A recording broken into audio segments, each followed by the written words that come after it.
Clever Camp. Hello, everybody, and welcome to another episode of Fangs to Fantasy, our weekly podcast where we discuss urban fantasy in books, TV, computer games, whatever else we can get our hands on, all for our social justice lens. As ever, the hosts are me, Paul, and Renee. Hello, Renee. Hello, Paul. And we should probably run in with our regular starter, Walking Dead, which was all about Carol and Daryl, but mainly Carol, because Carol's better. Yeah, fans of the show are calling it the Carol Darrell episode. I both loved it and kind of felt it was unnecessary because it kind of, how to say, it overtly stated everything which we could covertly assumed. In what sense? Well, it was all about Carol's growth and her strength and her how she'd become ruthless and how she's evolved as a person, and how she will shoot someone in the back to get their weapons back because it's necessary for safety, and how Daryl hasn't quite reached her state but he's still very protective. These are all things we've kind of inferred from following Carol's journey from the first episode of season one, well, second episode of season one, all the way through to where she is now. I don't feel, though this episode told us a lot about her, and it was really well done in that, I kind of feel like it's all stuff which we didn't, we kind of knew, if you know what I mean. Um, well, there was a lot of metaphor going on in Hmm. the entire episode. You notice a lot of it revolved around fire. Yep. You know, something would happen and there'd be a fire. Sometimes it was symbolized just by smoke, and sometimes you would see the actual fire. And I sort of thought of it as a sort of metaphor, sort of saying that what they've been through is like baptism by fire. Hmm. And even though Daryl's been through some horrible shit, right? I think it's a case of burning their old identities and continually trying to come to terms with who they are today. Yep. I And what who exactly they are in this zombie apocalypse, because it's not just a case of doing different things, it's accepting that who you are now is a very different person. right? I think it's a I, very important point. I think Um, it was artistically one of their strongest episodes. yes, it was the symbolism in it was really quite beautiful, I think, you know. Hmm. And even the fact that Daryl said to her, "No, you don't have to kill those people, kill those zombies." And then when she woke up in the morning, not only were the zombies dead, burning them, and that juxtapose that now to the scene with Carol having to dig the graves for Lizzie and the other little girl whose name I can't remember, as Tyrese watched. So with Daryl, she doesn't necessarily have to be the strong one. With Daryl, she can have a partner. She can have moments of weakness. She can have a balance. They can they can sort of round out each other's rough edges. Yep. I particularly think because the shelter was something very personally meaningful to Carol as well, um, which Daryl recognised. And Yes. it did show that he did recognise that he is in tune enough to her to realise the undertones of what she's saying and revealing here. Hmm. Well, Daryl is also dealing with his own pain as a child abuse, right? A Hmm. survivor of child abuse, rather. And up until this moment, the only sort of realization we had, the only sort of real discussion of this we had was when his brother was pushing him around and Daryl's shirt got pulled up, and then you got to see all the scars all over Daryl's back. And I Hmm. remember Merle saying he did it to you too. I thought it was just me. So it was with it's very much more clearly labelled, and it's interesting because you can see that both Carol and Daryl, who are perhaps um, the most physically dangerous and powerful of the group, Hmm. are now actually, they're making a point that these two have both come from a very different place, from a very similar place in the past. Yes, both survivors in more than just a zombie apocalypse, you know? Hmm. And it sort of solidifies why Carol and Daryl are sort of so suited for each other. Um, and that they're both still both of them still on a journey. It hasn't ended Yeah, for them, because they're still trying to figure out who they are, having realized now that all of their experiences have shaped them in ways maybe they didn't always understand. yeah. And Like, they still don't know where they're going. I think it's interesting to think that sometimes it's easy to think Carol has reached the end of her journey. This is who she is now, but she's saying, no, I keep evolving. right. I mean, when she got to the prison, she said she thought she was who she was always meant to be, and it cost her along the way her daughter Hmm. and the end of the group because she got kicked out. Who is she? Who Where will does she she be fit in? tomorrow? Yeah, will she fit in? You know? So it was a very person focused episode, and I think it did it very, very well because it's something which Walking Dead always does do well, and it has a good focus on developing these very real and kind of awe-inspiring people. My big question leaving the episode is how long does Noah have to live?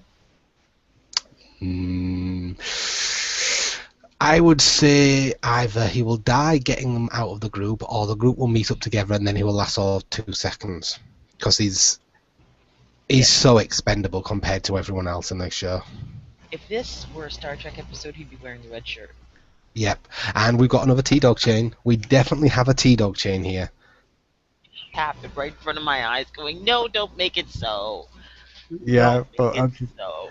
You know? Bob died, and then there's another one like a Highlander coming to pick up the sword. Oh, I tell you, black men are like canaries in the mine. Oh, in this show, it, Oh, you just it look and say really is no. a sad It's state of affairs. you look at it and you go, wow, no, this is just so blatant. And they've already, because he's also injured, so he can't walk very well. That they're already setting him up for his case of he's so going to die. So he's a black man in this group who can't run. Oh, I know. On top of it all, and here's the other thing. You know, Carol is not acknowledging that shooting somebody in the leg in the zombie apocalypse is still a death sentence. You don't have to shoot somebody in the chest. Hmm. Well, I mean, let's face it, if you shoot someone in the leg and you've got no medical attention, no way to stop any major bleeding, no way to stop any infection, and Yeah, that's aside from the fact they can't escape zombies. it's a death sentence, really, and I think she knows that deep down. Yeah, I think she said it basic. I mean, the way she said it as well is because maybe it'll kill him, maybe it won't. She made it clear to Daryl that it's irrelevant. So maybe it'll kill him, maybe not. He has our weapons. We don't really. Yeah, he dies. Well, the other thing too, I mean, her commentary about not saving people, right? What are Hmm. you saving them from? What are you saving them for? All that time with the girls, and look how that ended up. All that effort to save Exactly. her daughter, look how that ended up. And now you're chasing after Beth, yet another young girl. How do you think this is going to end up? Carol is not. She's not a glass half full type person. You better believe that glass is empty, as far as Carol sees the world. Yeah. Carol's vision of the world. Well, she has nothing positive to rely on. I think in some ways you take that back and look at you take that back and look at, for example, her willing in some ways, her if you go back far enough, her willingness to kill the people with the flu. You can't save people. There's a limit to what you can do. All you really can do is delay the inevitable and try to make things less awful. Yeah, It's kind of and like the sum total of your ability. I can't say that I disagree with her. I know it sounds cold, but I really can't. It's a cold world. Ultimately, there is no positivity here. There's no hope. I mean, ultimately, no one there is going to last for a long time. And ultimately, what you've got to look forward to is just different ways of dying and when. I mean, there's no other alternative to that. I mean, in some ways, this actually links to something which Z Nation brings up of all things at the same time this week. It's a case of, Go ahead. Hello? if you stay here in 20 years, you please. Hello, hello, Okay. Renee, can you hear me? Oh, now I can. You cut out. If you stay here in 20 years, that was the last I heard. Oh, it's the same with what they covered this in Z Nation of all programs this week as well when they had them walking to a reactor and saying, "I'm sorry, but the radiation you're getting will cause you can't to probably die of cancer in 20 years." No longer a priority. No, it's what happens to you tomorrow. What happens to you, actually, not even tomorrow. It's what happens to you Exactly, today. It's what happens to you today. It's what happens to you within the next 5 minutes that matters, right? exactly. And it's this change of priority. Long-term hope is a ridiculous fantasy. It's laughable. It's comic. Mhm. I mean, I think all you basically they're doing cleanup. As little damage as they possibly can. Hmm. That's the best you can do in this sort of situation. So it's very much a case of you're delaying the inevitable, but that's kind of living, and that's what you try to get by on.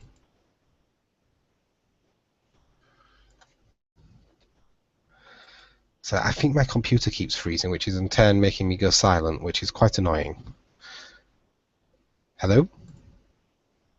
I hear Hello? you. Continue on. Ah, I hear you. strange computer. I don't really have much else to add about this episode because it mainly is, Noah's going to die and the fascinating insight it gets into Daryl and Carol.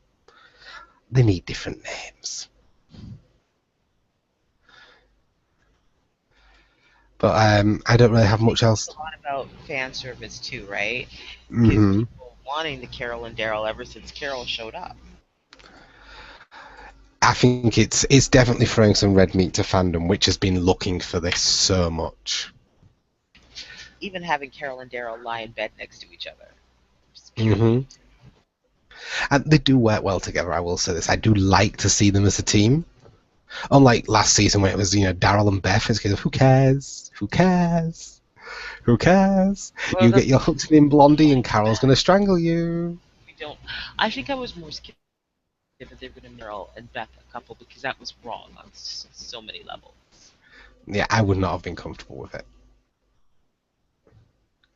But they backed away, and Carol has risen from the ashes. Yes, most definitely. Um, are we ready to move on to the next one? Yes, let's go. Where to? Right. American Horror Story. Why isn't it over? Although I had to laugh today, I was reading one of the American Horror Story boards, and they were saying that this is it. They found this season of American Horror Story too offensive to bear, and they were going to stop watching it. And I thought, now is when you Now, get offended? I mean, Really? I'll be honest. I mean, it's not good by any stretch of imagination. There's a lot of problems. There's a lot of homophobia, and I'm not particularly fond of the way they're portraying women. But in comparison to the previous seasons, it's actually trying, not always succeeding, to be at least partially sensitive to people with non-standard body types. It's a mixed bag, certainly, and it's not always getting it right. And we are seeing a lot more of the able-bodied characters, able-bodied people with prosthetics, than the actual disabled actors. But like the things they did with Paul, last episode, Yes. it did a lot to humanize him. I think they've done a lot with Jimmy. Even Susie got some time in the sun, as it were. Hmm. It's don't get me wrong, it's not good. It's not done wonderfully, but there's an attempt, And compared to last season's racism and the season before that's ableism and homophobia and the first season's everything, Freak Show is head and shoulders above most of the past seasons in terms of sheer offensiveness. Yes, I suppose so. But I think my biggest issue this season is the treatment of Matt Petit. Yes. Um, because I did some checking into the actor. She's 20 years old. Yeah. She's a dwarf, but she's still a grown ass woman. And from this portrayal, they're treating her like she's a toddler. And smile pretty at the camera. Ooh, I'm a butterfly. I thought, really? I mean, it's such extreme infantilization. How about you let her walk because she can walk?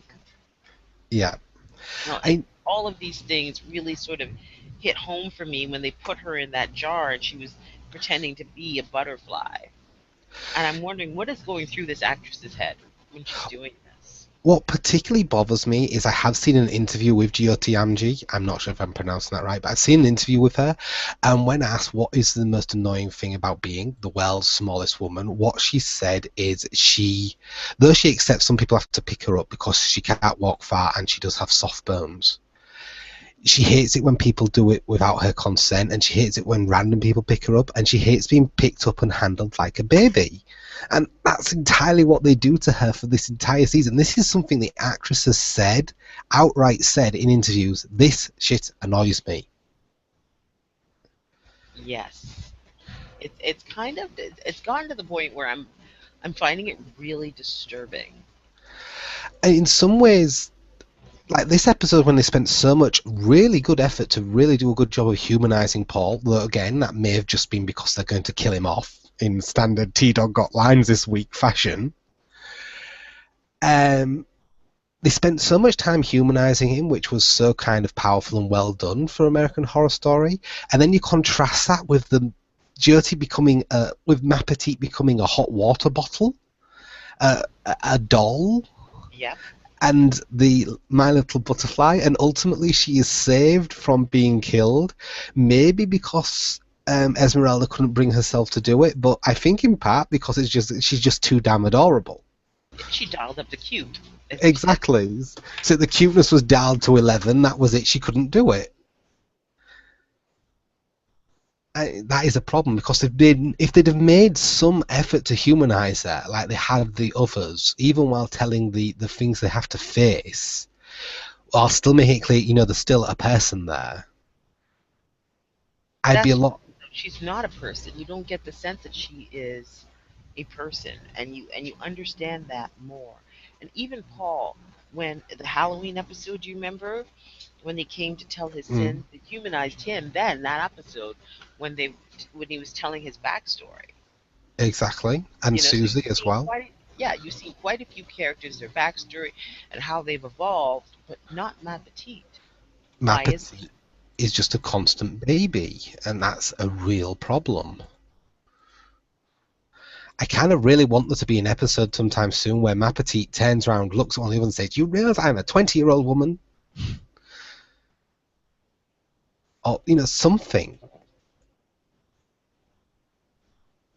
It does stand out as particularly glaring because I think the other characters have been treated better than this, but no, it's a real problem, and it's more of a problem because you look at it and say they're trying. I tend to wonder if it's because she happens to be, a dwarf woman of color. I mean, in that respect, Mm-hmm. she has that. Paul, but he's still a white male, and so Mm-hmm. she has the combination of being a woman of color and disabled on top of it all.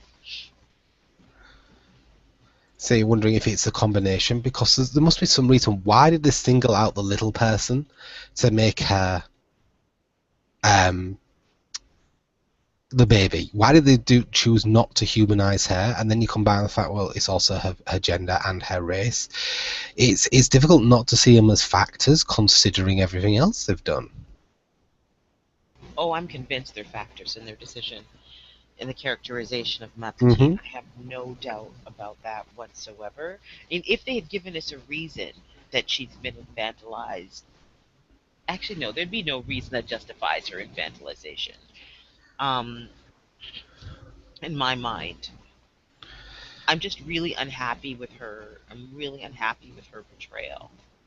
Because in terms of women of color, we have one who's been overtly sexualized, and the Every other, second. and the other has been infantilized.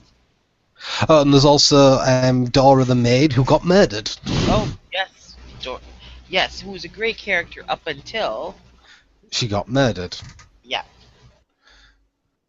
I mean, they're not, in terms of race and women, they're not doing well this season at all.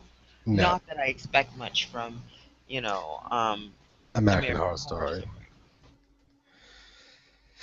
Story. I mean, it's still not good. There are still problems. I mean, but I'm still kind of amused that someone says, "No, I quit this show this season because it's just too offensive." I go, what have you been watching? I did. I actually did laugh reading that. I thought of all the things. I think this season has been less offensive than previous seasons. Hmm. Um, but that's still not saying much. That's damning with faint praise right there. That's pretty much the case. Hopping forward, Sure. I would like to talk Constantine. The reason I want to talk Constantine is because I actually, Constantine has been really up and down for me before it started. Before it started, I had Constantine and I was really excited because I liked the idea of the concept, the darkness, the morality, and, wizard. I admit shallowness, a kick-ass wizard fighting demons. It liked the idea, and the CGI was going to be good, and the trailer looked amazing. Then I heard Goya was behind it, so I was kind of like, oh no. And then we've got a couple of episodes in, and I kind of went, oh, I want to love you, but you're kind of shit. I'm trying to like you. Please be good so I can like you. And this is the first episode where I could actually watch it and say, actually, that's kind of cool. That's kind of awesome. I like the moral conflict. I like the darkness. I like the horrendous, no good choices option they had there. And this kind of emphasized what Constantine was always supposed to be, this not a good guy who is fighting a desperate war which involves making not even bad choices but truly evil choices, because there are no choices at all. So I want to mention Constantine because it's the first episode where I actually sit through it and say, I found something I'm actually really happy about. And then we get to the fact that he left Zed alone behind for some reason, and all my joy kind of collapses Um, again. yeah. Zed is less than a sidekick, and she's clearly not his equal, which is something I don't like. It annoys me because on the Um, third episode they made a big point of emphasizing how useful and capable and skilled she was, and in some ways better than John, and then this.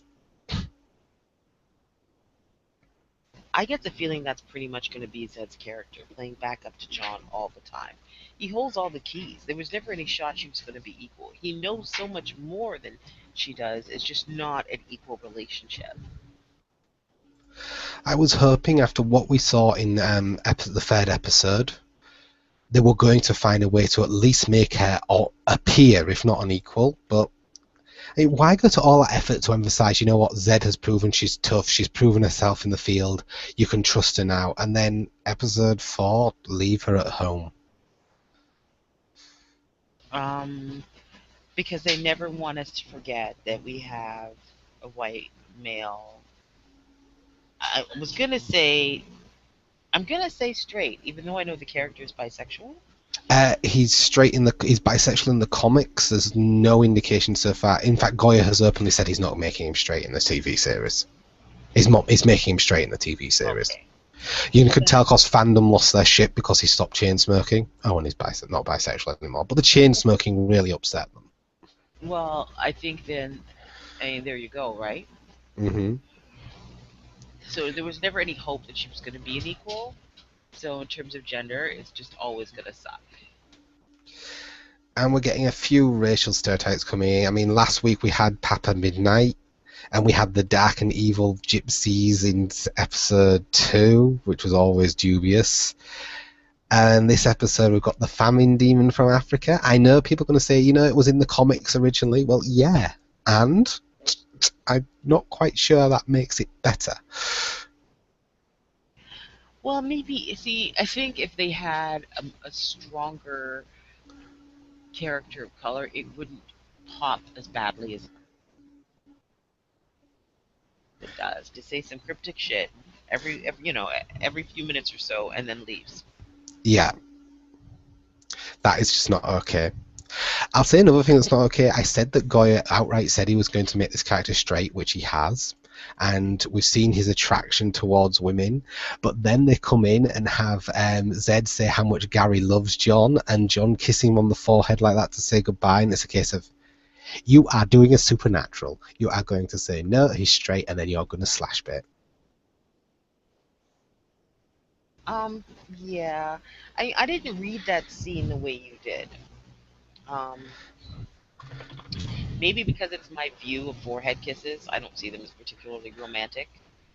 That's it. They're not, but they are physically close, particularly between two men who are friends, particularly two British men. Well, maybe that's the case. I didn't pick up on it. I'm not saying that it wasn't there. It just didn't ring any bells with me per se. I'm getting the feel of it because it was the amount of physical closeness between them was a little more than I'd expect. But again, it's not going to go into anything of there. And the thing is, they could very easily have done that. I mean, if they were actually going to set out to make him bisexual like he is in the comics, that would have been a perfect opportunity to introduce Gary as an ex. Yeah, I mean, you understand that these two men are very close and that there's something there. Hmm. But they sort of wrapped it up to say, no, it's our shared horror. Not that, we once were intimate. But I think that's it. I think they've left the closeness there is just enough to go, oh, maybe, but not enough to say, oh, yes, that probably is. And that's the entire thing where it's the first of. I see it as going to be the first of many incidents. I'm seeing the beginning foreshadowing of what's to come there. Probably because I'm a very cynical person. Well, no. A couple seasons of Da Vinci's Demons will do that to you. And Supernatural, 10 seasons of Supernatural playing that shit. Which, by the way, brief side rant, Supernatural's anniversary episode where they had all the characters act at, break the fourth wall and do a fandom. Oh, look, it's Destiel and Wincest. Isn't it funny? Enough. No. Stop. I'm so sick of this shit. I really am. Do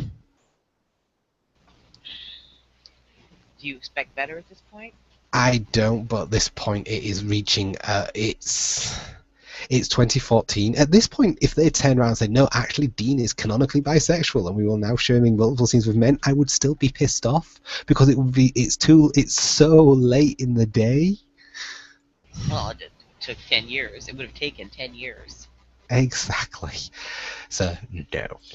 But now we leave Supernatural behind because that whole episode was one great big fandom mess, and even while I like bits of it, most of it I kind of wanted to kill with fire. Okay. I'm glad I bailed on that show. I think season two. The sad thing about it is, while I think it's as offensive as hell, it's homophobic, it's racist, it is misogynist, it is all of these to the hilt, and probably worse than any show beyond American Horror Story we've been watching. It's still my favourite of all the stuff we watch. You need help. That's a thing. I love the storylines, I love the characters, but why must you fail so? Why? Why do you do this to me time and again? Why can't I just love it? Why do I have to hate it as well? Stop watching. But I love it as well. Yeah, okay. It's one of those just horrible things where you get a great story, a great world, great characters, and then they just throw on all this offensive shit all over it. It's a case of why? Why do you do this? Because they can. Mm-hmm. And they are rewarded for it time and time again. Oh yeah. That's why they do it. Moving on, do I think we need to have a brief word about Once Upon a Time. Okay. Uh, I can I just start off by saying I hate this entire season. I like bits of it, but the whole Frozen fan fiction thing they need to let it go. Yes, I It's did it. got to die. Like honestly, I am bored to tears, and 2 hours of it, I am bored to tears. I'm just not that interested in Frozen to be this interested in this year, and it's sidelining a lot of the other characters. Like, for example, Regina. Regina and Robin actually have an interesting storyline, and I'll give them credits for the fact that it's not going all the terrible places I thought it was going to go when this episode season started, because I thought she and Marion were going to hate each other. Regina was going to go evil. Basically, Regina was going to end up doing everything Gold has done. So I'm quite happy about that, but she's so sidelined from the main plot line. Again, I think it's part of the same thing which hit them last season. Regina's magic is too mixes up the season too much, Well, I so they mean, have to get her out of the way. I think they're trying to pull her away. I think because they're trying character, you know. And it bothers me because they could write some very interesting storylines for this sort of changing from good, from evil to good. And they've written interesting things for Rumpelstiltskin and made him a very interesting character, but they refused to do that with Regina. And that pep talk from Snow White, ugh, The thing is, the whole thing was annoying from Snow White, but I quite like the complexity Regina brought into it. Like she's saying, if you become good and find redemption, you will eventually get your reward. And as Regina turned around and said, if you do good just for redemption and get a reward, then that's not good. That's too self-serving to be good. I mean, there's Regina's snark is actually doing a lot of good and really good character development, but we're only getting tiny little nuggets among Snow White's fluffy mush and everyone else focusing on the Frozen plotline. I mean, even the Frozen plotline has elements. Like, I still like the ongoing bonds of sisterhood thing, because how many shows have we seen where random person tells the main character that their boyfriend, sister, best friend is actually evil, and they believe it for no apparent reason? So I'm quite happy to see that subverted, but tiny nuggets. yeah, I mean, I get it, the whole sister thing, and that's what made Frozen such a big thing. But you know what? I'm sick. I'm sick of it. There has to be a way to. They could talk about relationships between women, and have it not look like it's just fanfic week after week after week. It feels almost, in some ways, even Emma's only recently become more central again. It's almost like they've dropped a new protagonist into the show.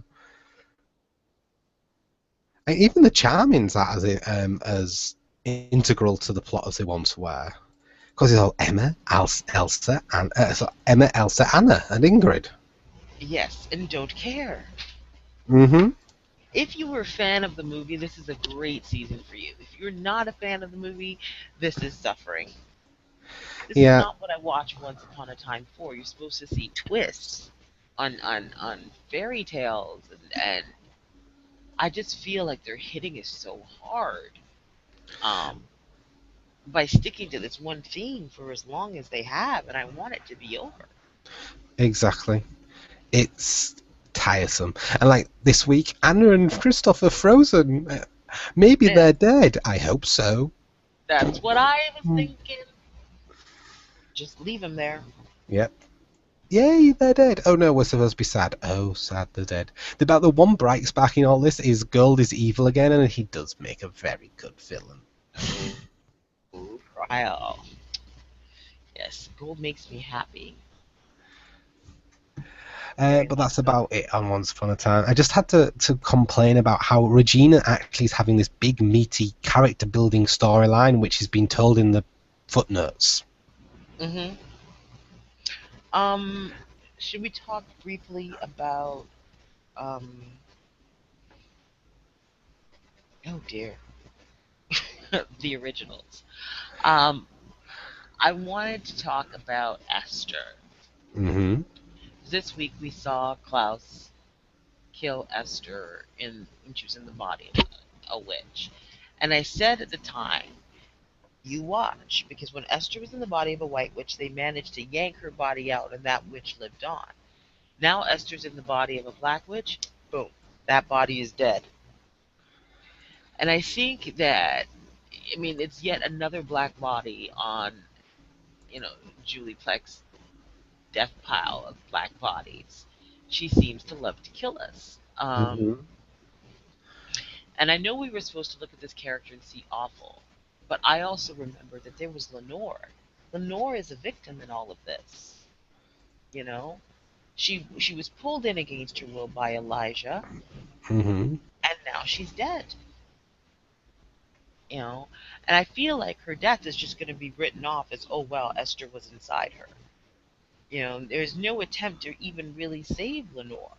And yes, I get that she's just this witch that they thought that they could use, but isn't that just the point, though?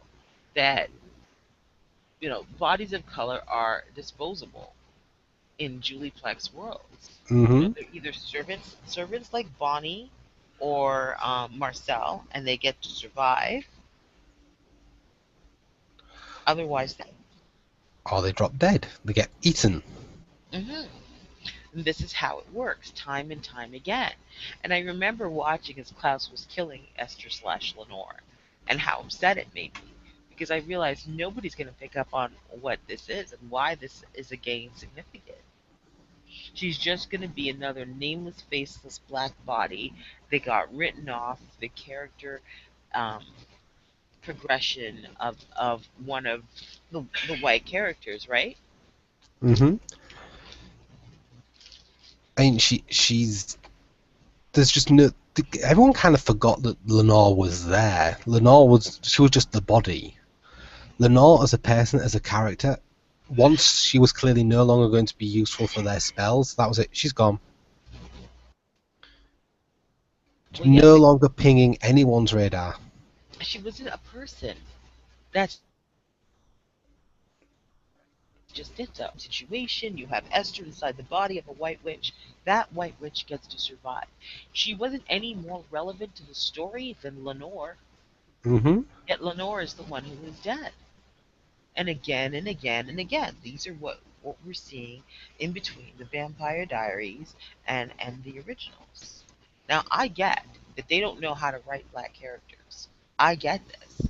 But at this point I'm starting to feel almost as though erasure would be better than to see us constantly cast as so easily disposable.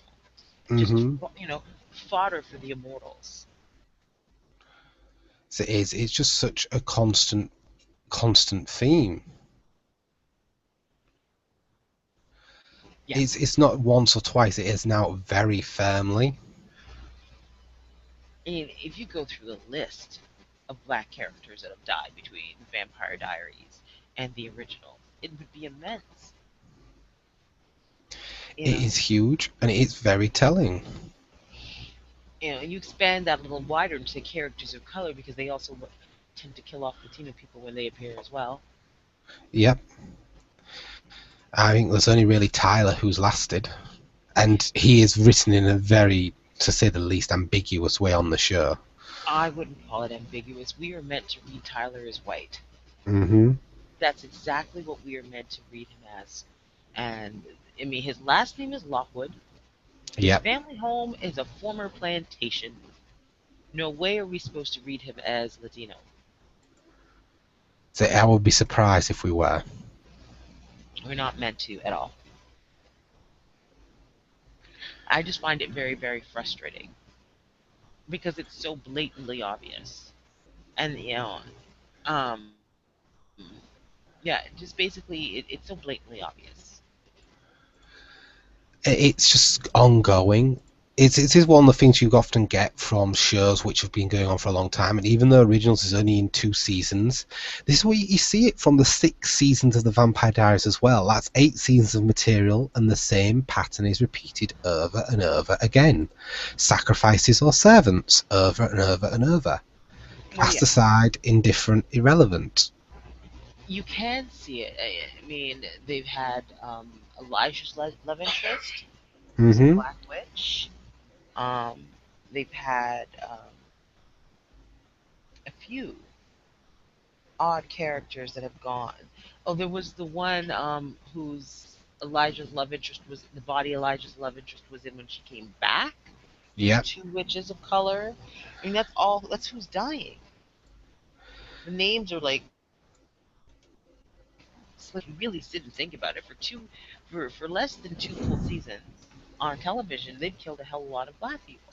And the only reason Marcel is around is to be told time and time again, stop being an uppity Negro.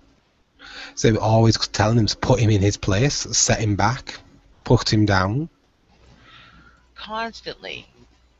The first thing Klaus did when he got there was break him. Look at Diego. Diego was a Latino man. Diego didn't even make it out of season one. The Guerrero werewolves are all Latina. In fact, all the werewolves who have survived, all notably white. The vampires who have survived, except for Marcel. We've now got Gia, but I don't think she's going to last long. I'm watching her. I'm telling you, I think she should be wearing a red shirt. Mm-hmm. Especially because now they're going to, I think, pit Gia up against Haley for Elijah's love interest. Oh, the writing's on the wall. Which I don't like. Don't do it. Don't do it. Mm-hmm. You know, and personally, I think that Elijah has much better chemistry with Gia. I think it works better because I think in some ways it works better, but it works better in some ways because Gia doesn't have much more to her character. I think he's had better chemistry with Haley in the past, but at the moment the actor is actually pretty good at portraying her pissed offness at Elijah. The only thing that I think Haley has going in her favor is that she's a hybrid, making the relationship between Haley and Elijah far more equal than it could ever be between Elijah And Gia. and Gia. Right? And particularly since Gia is such a new vampire, it's going to be an inherent. You'd end if when it becomes a relationship, we're talking a mentor relationship becoming more, which is always kind of sticky. Mm-hmm. Pretty much. You know, and we know Vincent slash Finn, who's now in the body of a black man. He's so dead. He might come back in a white body later. But watch, Cole will somehow make it out of this. Cole will make it out of this both because he's in a white body and because the actor has recognition. And I'm very frustrated watching it. Because you know what's coming. You just know what's coming by the end of the season. I don't care how they wrap up the storyline, this is what is coming. And this is the thing with Vampire Diaries originals, they're not particularly unpredictable. No. No, they're not. No, and I just find it so very, very frustrating. And I'm at the point of saying, please just erase us. If you're gonna keep killing us, just erase us. I think we could all send a nice little message to Plex saying stop using minorities because no. Can we convince you to move from New Orleans to Maine? Maybe? Yeah, Maine would be good. Yeah, please. Very, very white state. That works for me. Because it's just the same pattern. It's just such a hot mess all the time. So that's the excuse Haven uses for never bothering. Yeah, but I'm okay with it. I don't have anything else to add on the originals. Since we mentioned Haven in passing, can I just say how very frustrated I am?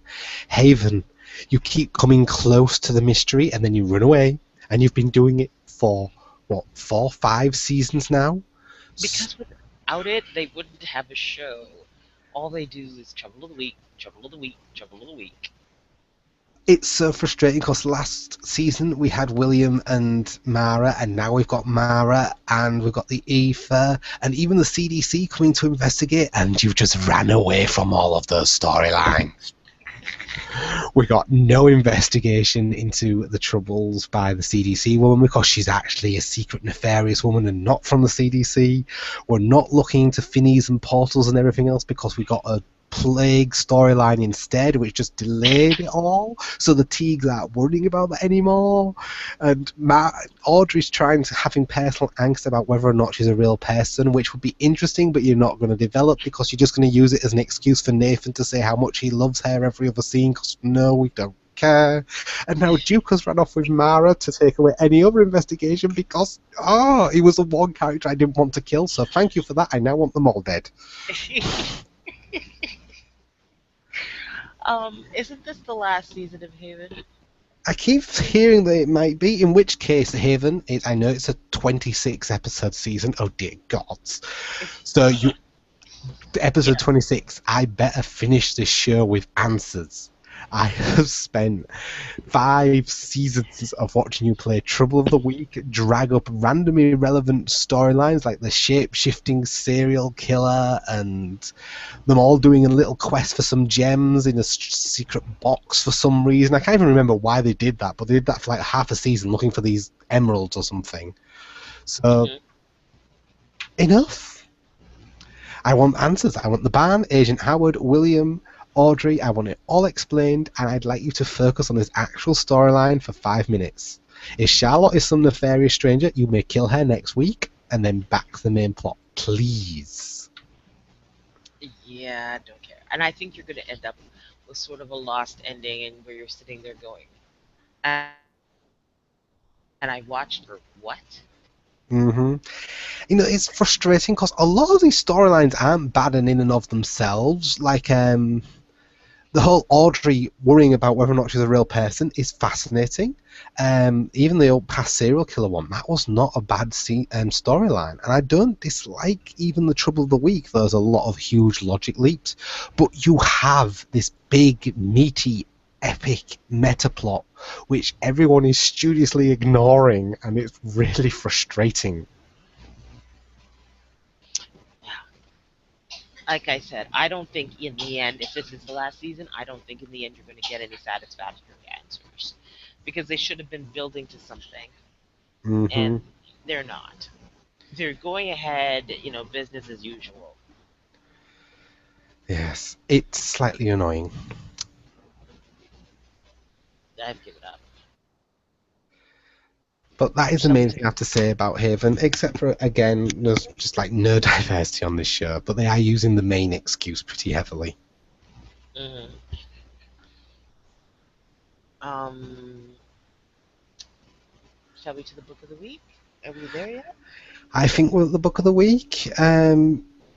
We said everything we need to say about Sleepy Hollow last week, and it still applies. Oh, does it ever apply?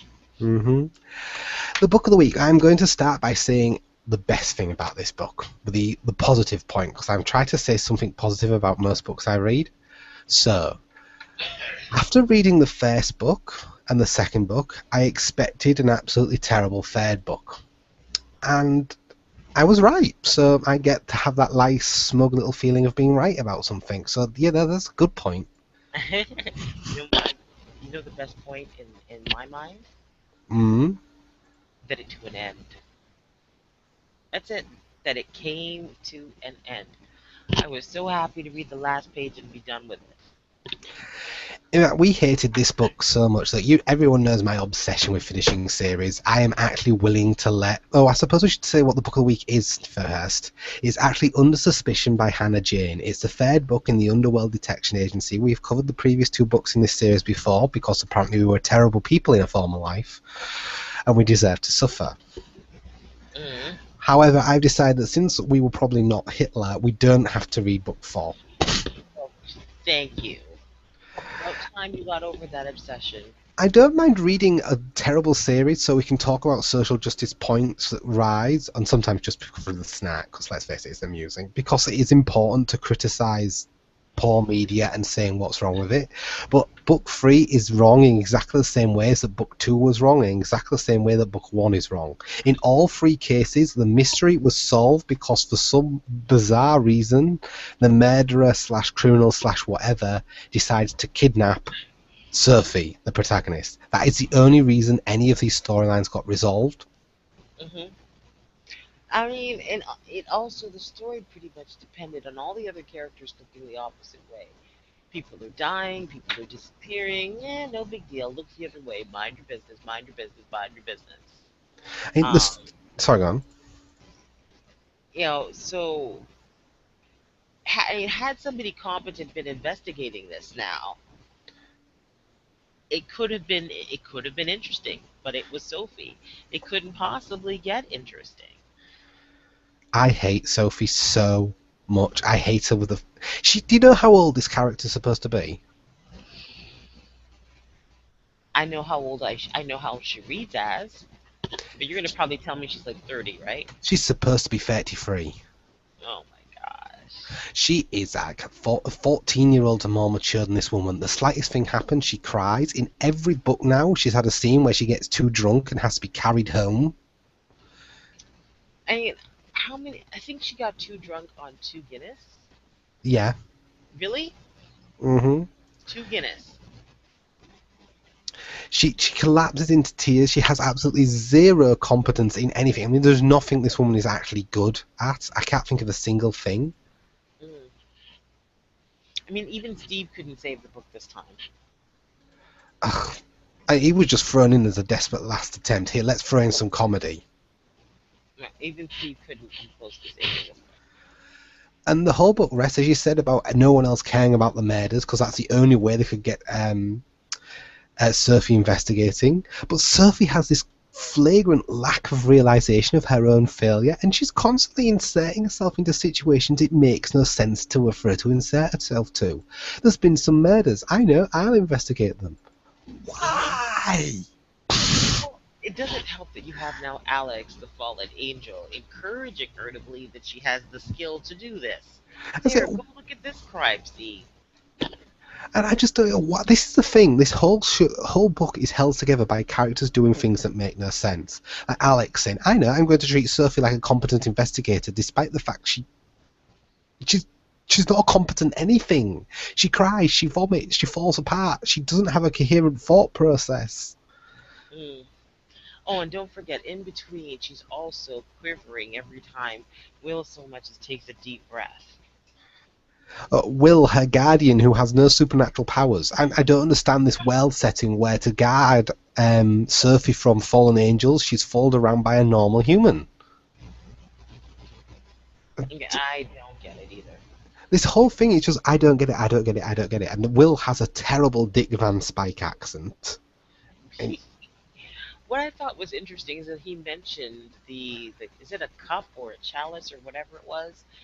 Um, at one point was in a tractor. Why wouldn't they just put it back in the tractor? hmm Wouldn't that make more sense than putting it into a being that could, die, be kidnapped, as Sophie has how many different times? a tractor will probably be more competent. I dare say more interesting, and at least the And tractor I was just what for? about being fat and gaining weight and then alternately stuffing its face every 5 seconds. That's about the only character point she had that she ate. And don't get me wrong, I think it's a good thing to have women eating because women are all you see them in the media and they're seeing themselves and anorexia and all these things. But that is kind of you kind of counter that when you then have a turn around and have that same character crying about how they're getting fat. It sort of defeats the whole thing.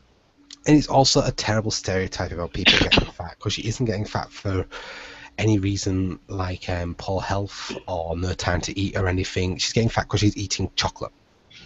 Hmm. And it is the stereotype.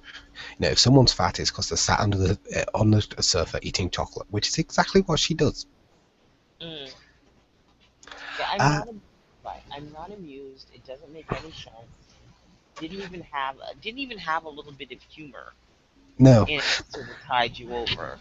I think that's one of the worst things about this book is it is like that guy at a party who thinks he's hilarious but isn't. It is trying so hard to be funny. With Vlad and his vampire empowerment reign, and Nina and her obsession with vampire romances and fashion, it is trying so hard to be funny. And I have this horrible feeling that Hannah Jane is out there laughing her head off at every line, but it's just not. It's not even slightly amusing. Excuse me. No, it's not even. And the whole thing holds together by just no one thinking, no common sense, no ideas, not even any logical progression. Like she finds what she thinks is a murder weapon in the back of a car, Mhm. And she doesn't follow up on it at all. She doesn't ask any questions or investigate it. She just acts suspicious of people from then on. And then kind of forgets it was even there. Or there's the fact she's considers this guy who's a skeptic. He's a normal human who publishes books about debunking the supernatural. She considers him a narrow-minded bigot, but she works for an organisation that exists to keep the supernatural secret. Yeah. If he doesn't believe in the supernatural, it's not because he's a narrow-minded bigot. It's because you're doing your job.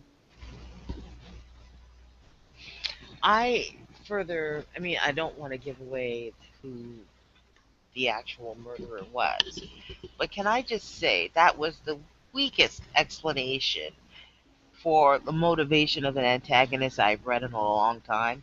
It made no sense at all. There was absolutely no reason why the murderer in this book was killing people. Not only was there no reason for it, I don't even know how they managed it.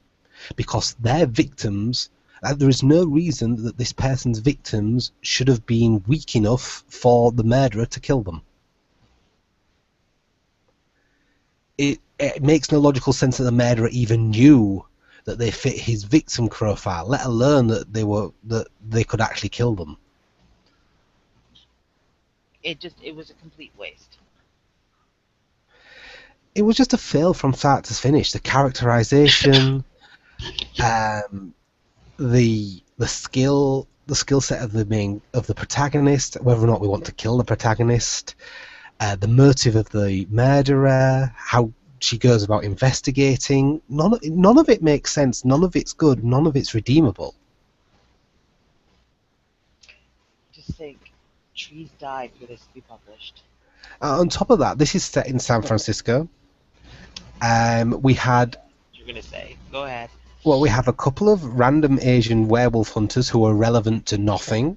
One of the many red herrings. In fact, they were even red herrings because a red herring suggests that they were a very plausible suspect to follow up, and Sophie did her due diligence, but alas, it was just a distraction. No, red herrings, it's not even that coherent to be a red herring.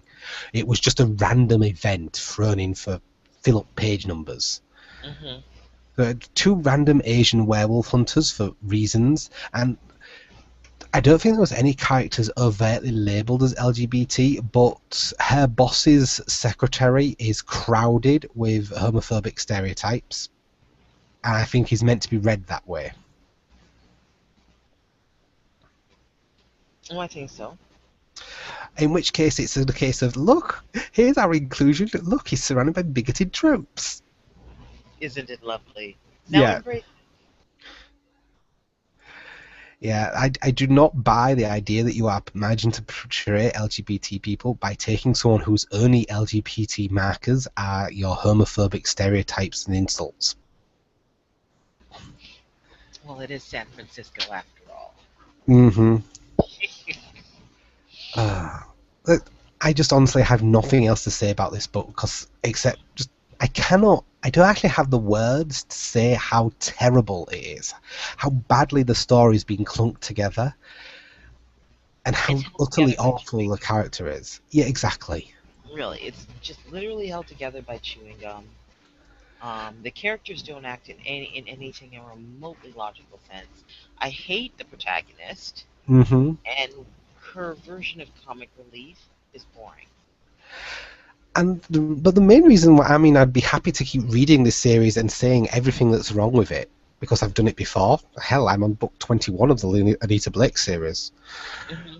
But what we've just said about this book is pretty much exactly what we said about the first book in this series and exactly what we said about the second book in this series. It's not only terrible, but it's not even original in its terribleness. It is terrible in exactly the same way it has always been terrible and always will be terrible. Yeah. And though I like to say I can like to critique things I find bad both artistically and inclusion in terms of inclusion in our reviews, I don't see the point of copying and pasting review number 4 why the Underworld Detection Agency is awful. Well, yeah, because the same from book one, the same book two, the same book three. It's not going anywhere. Yeah, it's not just that I've got criticism of it, I've got the same criticism of it. And I also want to sue the cover artist. It should be illegal for you to put these kick-ass, competent, weapon-wielding heroines on the front cover each time. It is ridiculous. False advertising. She is sat there, she is stood there, ass facing me, because fancy protagonist, of course she is, holding a sword. She is holding a sword. She's holding a sword in a weird way. She looks like she's about to stab her own backside, so that's fairly realistic, because that's what I think Sophie would do. But it's so clearly not Sophie. Yeah. It's like the one before now had her in camouflage fatigue bikini, wielding a gun and a taser. Yeah. It's false advertising. It is, yeah. Look and say this is not okay. This is I've seen some bad covers, but this is false advertising. This is terrible. People think they're going to get a kick-ass cable protagonist. People think they're getting a protagonist who can actually tie her own shoes. That's not what they're going to get. So our recommendation is don't start it. Our recommendation is kill it with fire and run the other way. And if you have started, stop.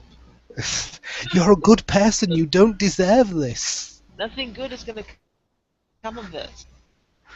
So we have suffered, so you don't have to. But yeah, that's about all I have to say.